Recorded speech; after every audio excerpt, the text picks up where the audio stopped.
This is Fred Beck from Fred Talks Fighting. I'm joined by Mams Taylor in Miami after a very successful show. Misfits has conquered Miami. Did you enjoy it? I thought it was really good.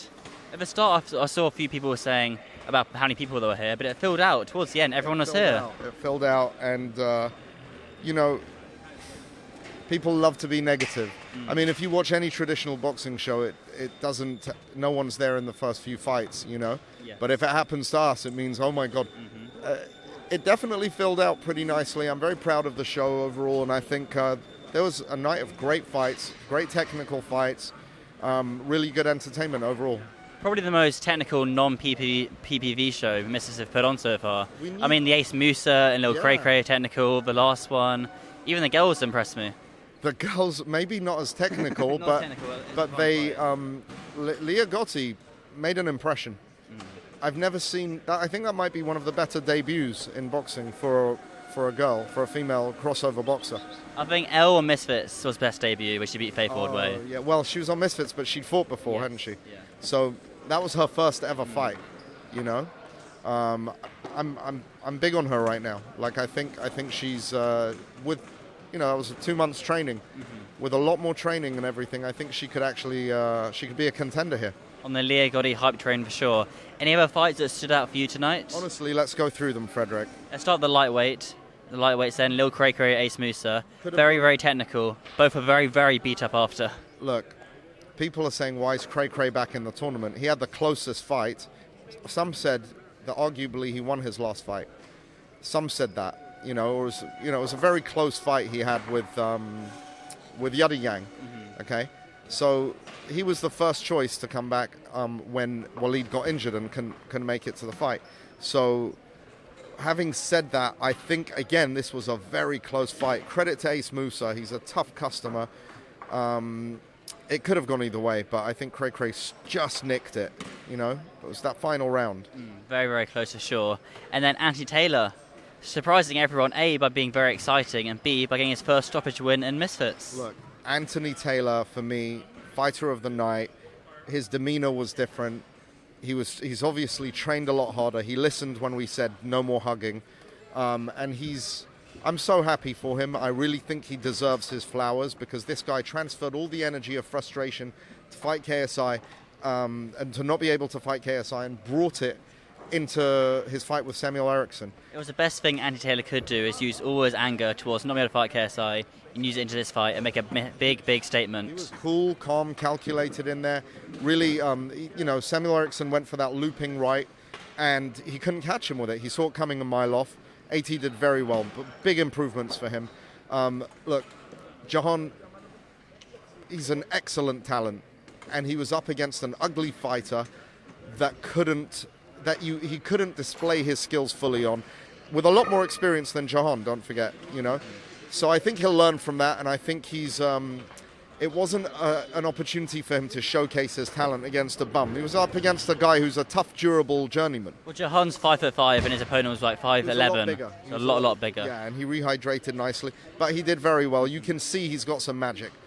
Amir Anderson had some magic as well. Oh my gosh, Amir Anderson just technically, first 30 seconds started out a little rocky, and after that, Amir Anderson, cash man, he came through with flying colors and did not disappoint, man. I mean, that guy has got a very bright future in front of him. He could have stopped him a lot earlier, but his coach told him to get him out there late in the fourth round. He just looked so graceful and beautiful throughout, And then the main event ended with a knockout. However, I'm hearing, I don't know what I'm hearing. I don't even want to comment until I haven't seen the video yet. Can I show you the video now on camera? You really want to, you're such a dog, Fred. Where is it here? Oh, you can't find it, never mind. Oh no, it's just here. Let me review it and not give you my first impression.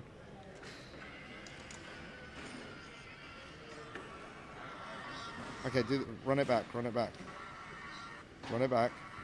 Did the glove hit first? Oh. It seems as if everyone's saying online that it seems as if the elbow got there first. I'm not saying it would have gone. I'm pretty sure that Brockner would have won the fight because Josh had already knocked Temper down. Whatever's fair should happen. I'm all for fairness.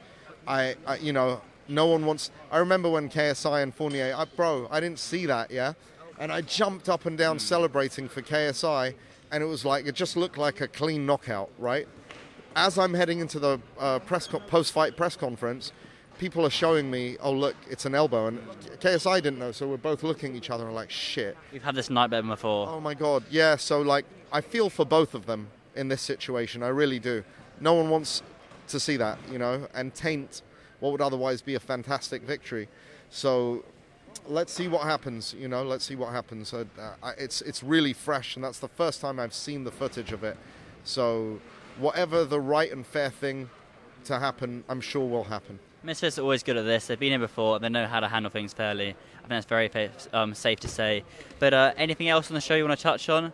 I thought we had a good crowd tonight, good atmosphere. King was also Oh, yes. The one for actually, Argentinian King and Yudi Gang. I think the Argentinian King surprised a lot of people by biting down his gum shield and hurting Yudi Gang at some points of the fight. Yeah, he did. I can't wait to have him back on again. Yudi Gang, a level above, you know, just a little half step above. But Argentinian King showed a lot of improvement from his last fight, for sure, you know. Argentinian King was telling me that he might want to retire, but he's tempted to. I'm in Waleed when the interview and was saying, no, do not retire. There's some good fights for him. I'd love to see him around. He's a personality, and you know, he says everyone else is too ugly to be a champion. That's his. He could do the pulley. He does it the whole time. He could do the pulley rematch of him. Pulley Arif versus Argentinian King too. Yeah, I could run that. You know. And then with Ace Musa, would you want to do the Waleed fight? Third time lucky. Let's see what happens. Let's wait for Waleed to recover. Let me take in everything from tonight. Get ready for the next 3 weeks, and put on an amazing pay-per-view there. Then 2 weeks after that, we've got another incredible show. Elle Brooks been announced today. Right. What a fight! Fighting a bare-knuckle fighter, taking a big risk. Yes, she is. As is Julie Poker, and fighting a BKFC veteran as well. So we're going to have a great night of fights, and then the pro tournament. You're going to have some really fun names in there. When will tickets be on sale for the Newcastle show? Ask Calla that. You know, he's the business guy. Awesome. Well done on a massive show. Thank this you, is really impressive to do the Miami one. I appreciate you always supporting. Thanks, everyone. Sick.